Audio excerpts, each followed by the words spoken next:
Bonjour, aujourd'hui dans ce tutoriel, nous allons voir comment créer des factures en ligne. La création d'une facture, ça se passe dans l'application Devis Facture.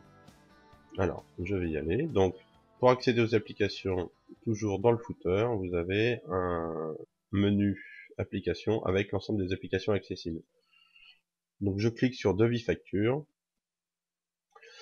Et voilà, donc l'application est maintenant chargée. Alors, la création d'une facture, ça ressemble beaucoup à la création d'un devis, hein, c'est exactement la même chose. Je ne vais dans cette vidéo m'intéresser qu'aux particularités de la facture. Je ne vais pas vous refaire la démonstration des templates, la démonstration des ABAC et la démonstration du partage, qui sont trois fonctions totalement identiques à celle du devis. Voilà, donc vous avez sur notre chaîne YouTube un tutoriel sur la création d'un devis qui se nomme comment faire un devis en ligne. Donc si vous voulez des détails sur les templates, les ABAC, le partage, merci de vous y référer. La création d'une facture se fait nouveau devis facture. Donc quand je clique dessus, j'ai une pop-up qui s'ouvre avec le panel de création d'une nouvelle facture. Donc je vais l'associer à un projet. Alors l'associer à un projet, ça permet de récupérer automatiquement un certain nombre d'informations. Prière de consulter le tutoriel sur les devis puisque c'est un peu plus expliqué ici. Là je refais pas toute l'explication. Alors la facture elle s'appelle, on va lui donner un petit numéro, F001, un intitulé, facture, là, voilà, ma première facture. Voilà, est-ce que c'est un devis? Non, c'est une facture, donc je décoche la coche. Et c'est parti. Voilà, donc j'ai une facture vide qui a été initialisée. On reprend l'ensemble des informations que je lui ai données, donc l'intitulé, le numéro, elle a un état qu'on peut mettre à jour, donc elle va passer automatiquement à envoyer lorsqu'elle a été envoyée, elle passera automatiquement à télécharger lorsque le client aura téléchargé la facture, et après vous avez deux états que vous pouvez gérer vous-même, en recouvrement ou fermé lorsque la facture est fermée. Voilà, si la facture a été associée à un projet, et si ce projet lui-même associe un client, on vous remet ici les informations qui ont été récupérées automatiquement du projet et du client. Idem dans la synthèse que vous avez au-dessus. Hein, voilà, intitulé client, mail client, intitulé du projet. Comme pour les devis, j'ai un bloc info avec la possibilité de spécifier une avance, de spécifier un template, l'unité de temps. Donc là, il est grisé parce que l'unité de temps est fixée au niveau du projet. Hein. Différentes dates, le destinataire qui a été rapatrié automatiquement depuis le projet, puisque le projet est associé à un client, donc on a été chercher automatiquement les informations du client, et l'émetteur, moi-même, qui a été pareil, rapatrié automatiquement avec les informations que j'ai saisies dans mon espace client. Voilà, donc tout ça, c'était pour l'instant exactement identique à ce qu'on a vu pour les devis. Il n'y a pas de différence. Alors, l'ajout d'éléments se fait dans l'onglet éléments. Donc, je peux, exactement comme pour les devis, ajouter un élément simplement en le saisissant et en appuyant sur envoyer. Ou alors, ajouter un élément à partir d'un ABAC. Voilà, donc le fonctionnement est exactement identique à celui des devis, donc je ne le refais pas ici. Hein. Vous avez par contre, ce qui est différent des devis, vous avez la possibilité d'importer l'ensemble des charges d'un projet. Alors toujours une petite aide en ligne qui vous explique ce que fait cette fonction. Pour bien comprendre de quoi il s'agit, je vais aller voir le projet qui est relié à cette facture, que j'ai relié à la facture lors de la création. Voilà, donc le projet s'appelle mon projet. Il a un certain nombre de charges qui lui ont été rattachées. Donc il y a une charge qui s'appelle 1 de type horaire qui est à l'état terminé avec une quantité de 10 sur un prix unitaire de 100 une deuxième charge qui est une fourniture, qui a l'état créé, 11 fois 13,45 €, etc. Voilà, donc il y a 3 charges. Les deux premières, vous voyez qu'il y a une coche qui dit refacturable, et sur la troisième charge, qui a une quantité de 1, on voit que la case à cocher refacturable n'est pas cochée. Voilà, donc l'objectif, ça va être de facturer ce projet, et on va voir que ça se passe en un seul clic. Donc je retourne dans mon application devis facture. On peut constater que automatiquement la dernière facture sélectionnée a été chargée, hein, c'est rappelé par la petite la bulle verte ici. Et si je retourne dans mes éléments, donc j'ai toujours aucun élément, hein, donc je fais importer les charges du projet. Je constate qu'automatiquement l'ensemble des charges du projet qui étaient cochées refacturables ont été insérées dans ma facture. Voilà, donc en un seul clic, ma facture est prête. Donc j'avais une charge 1 de type horaire avec une quantité de 10 et un prix unitaire de 100 €. Une charge 2 de type fourniture, pareil, une quantité de 10 et 13,45 € de prix unitaire. Voilà, donc ma facture est prête. En un seul clic, elle est prête. On va retourner voir notre projet pour voir ce qui est advenu des charges que je lui ai mises. Alors, je retourne dans les charges du projet et je vois que les deux premières charges sont automatiquement passées à l'état facturé. Voilà. La troisième charge qui était non refacturable, hein, elle est restée dans l'état où elle était. Celle-là, elle est restée à facturer. Et si, par inadvertance, j'essaye de modifier une charge qui est facturée, on me prévient que je ne peux pas le faire. En effet, la facture étant maintenant initialisée, je ne peux plus modifier la charge. Hein, sinon, après, j'aurai incohérence entre les montants qui sont dans le projet et les montants qui sont dans la facture. Donc, en imaginant qu'il y ait une erreur sur une des charges importées d'un projet, on va dire la deuxième, je peux supprimer cette charge. Voilà. Je retourne dans mon projet,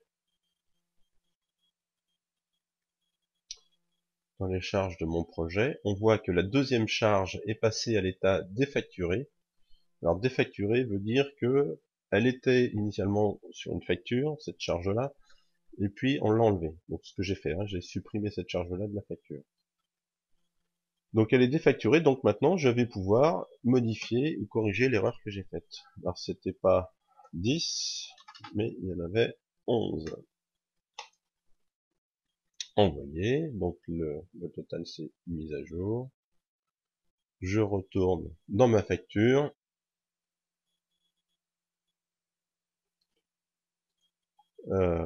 Je vais dans mes éléments. Et si j'importe les charges du projet, il n'y a que la deuxième charge, hein, qui a été importée parce que la première l'était déjà et que la troisième est cochée comme étant non facturable. Et j'ai bien mes 11 éléments à 13,45 € qui sont mis à jour. Voilà. Donc là, je ne peux plus, si je retourne dans le projet, hein, je vais pas le faire, mais vous avez compris le principe, si je retourne dans le projet, je ne peux plus modifier cette deuxième charge, tant qu'elle est sur une facture. Ma facture est prête, je vais maintenant la visualiser avant de l'envoyer au client. Et je peux du coup la visualiser. Voilà, je vais retrouver donc une facture adressée à la société cliente avec les deux éléments qui ont été importés du projet directement. Voilà, elle est prête à être envoyée. Comme les devis, on peut envoyer directement la facture au destinataire en appuyant sur ce menu-là. Autre possibilité pour initialiser une facture, c'est d'initialiser une facture à partir d'un devis déjà existant. Donc je vais vous faire voir, je retourne dans ma liste là. Donc je vais rechercher un devis que j'ai déjà créé, voilà, mon premier devis. Je le sélectionne directement et on va aller voir ce qu'il y a dans ce devis. Donc dans ce devis, il y a deux lignes. Il y a la première ligne qui s'appelle première ligne, qui est de type horaire, avec 12 unités à 54,50 €. Et une deuxième ligne, donc qui est une ligne garantie, qui pour la petite histoire provient d'un abac. Hein. Je vous laisse regarder le tutoriel sur les abacs, vous verrez comment ça fonctionne. ligne garantie, donc, est 10% de toutes les charges de type horaire, ce qui fait 65,40 €. Bien, donc ce devis a été créé, on va dire qu'il a été envoyé, validé par le client, etc., que le projet est terminé. Donc maintenant, je veux facturer ce projet-là sur la base du devis. Donc ce que je fais, dans le bouton d'action, j'ai un menu qui s'appelle dupliquer vers facture. Donc je le sélectionne en me mettant sur le devis. Voilà, on m'indique qu'il y a une requête qui a été effectuée et qui est OK. Donc cette requête, ça a été de transformer, enfin de créer une facture à partir des informations du devis. Donc vous voyez, le devis s'appelait D001. Automatiquement, il y a eu un F qui a été rajouté devant. Après, rien ne m'empêche, hein, évidemment, d'adapter les informations mises automatiquement avec celles qu'il faut. Alors c'est pas ma première là, parce que j'en ai déjà une comme ça. Ma deuxième facture, elle est à l'état créé, oui. Voilà, alors le client m'avait payé 56 € d'avance. Est-ce que j'ai des templates de facture? Non. Payable à réception. Alors, elle a été faite le 19 juin et je lui mets une date d'échéance. 19 juillet, on va lui laisser un mois pour payer quand même. Tout ça, ça a été saisi automatiquement à partir des informations du devis. Hein, donc le destinataire et l'émetteur. Donc vous voyez qu'il n'y a aucune double saisie. Vraiment aucune. Et si je regarde les éléments de ma facture, eh ben l'ensemble des éléments du devis ont été récupérés et sont mis automatiquement ici. Voilà. Si je retourne dans la liste, je recherche mes factures. Alors, attendez, juste, j'ai pas envoyé les modifications. Ce que je fais tout de suite, voilà. Je recherche facture. Et j'ai bien mes deux factures qui s'affichent. Avec une faute dans la deuxième, que je vais corriger tout de suite. Voilà. Entrée, ça envoie automatiquement le formulaire. Ma deuxième facture, elle est là. Je la visualise. Et voilà, avec mon petit commentaire, payable à réception. Quelques clics, la facture a été créée à partir d'un devis. Alors, une petite subtilité au niveau des templates. Donc il y a deux types de templates. Hein. Il y a des templates de devis et il y a des templates de facture. C'est pas le même bouton. Voilà, donc la première fois j'ai créé un template de devis. Maintenant je vais juste pour la démonstration faire un template de facture. Donc je vais laisser toutes les informations par défaut. Hein. Donc j'ai mon logo, l'URL vers mon logo.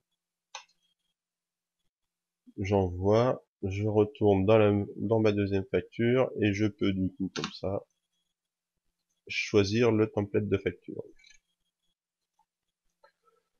Voilà, ce qui fait que donc si maintenant je visualise ma facture,